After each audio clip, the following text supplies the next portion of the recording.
অন্নপূর্ণা যোজনা নিয়ে নতুন আপডেট।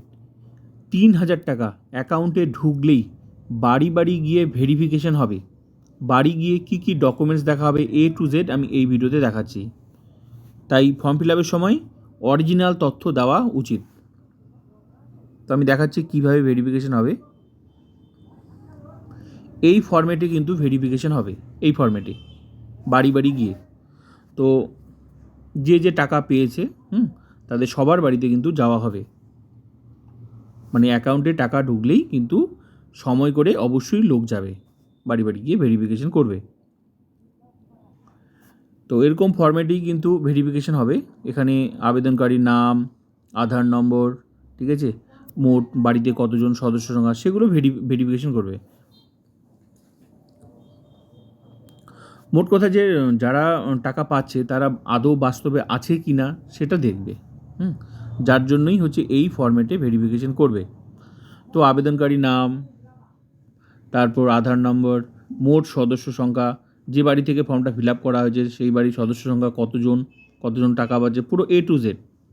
তারপর জাতিগত শ্রেণীবিভাগ, কোন কাস্ট সেটা, তারপর রেশন কার্ডের ধরন, রেশন কার্ড কী আছে, এগুলোর মধ্যে কোনটা পড়ছে রেশন কার্ড, তারপর হচ্ছে জাতিগত, এই বিষয়গুলো দেখবে।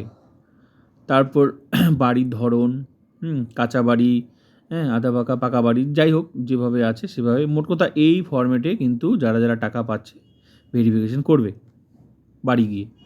বাড়ির ধরন হলো, তারপর পাকা বাড়ি হলে বাড়ির কক্ষ সংখ্যা, একতল দুইতল, মানে যেরকম হয় আর কি।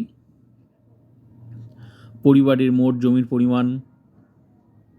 পরিমাণ কতটা সেটা বলতে হবে, ভেরিফিকেশন করবে।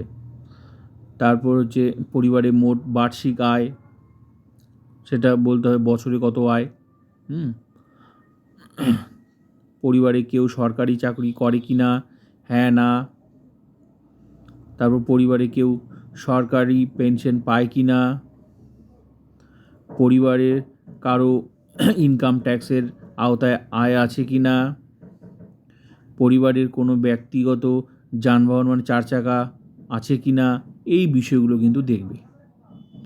এই ফর্ম্যাটে কিন্তু ভেরিফিকেশন হবে যারা এই ৩,০০০ টাকা অ্যাকাউন্টে পাচ্ছে। এইভাবে প্রত্যেকটা প্রশ্ন বাড়িতে গিয়ে করবে আর এগুলোই ভেরিফাই করবে। নতুন আপডেট পাওয়া গেল এটাই, তাই আমি শেয়ার করলাম। আশা করি এই ভিডিওটা কাজে লাগবে। তো ভিডিওটা ভালো লাগলে like, comment, subscribe and share.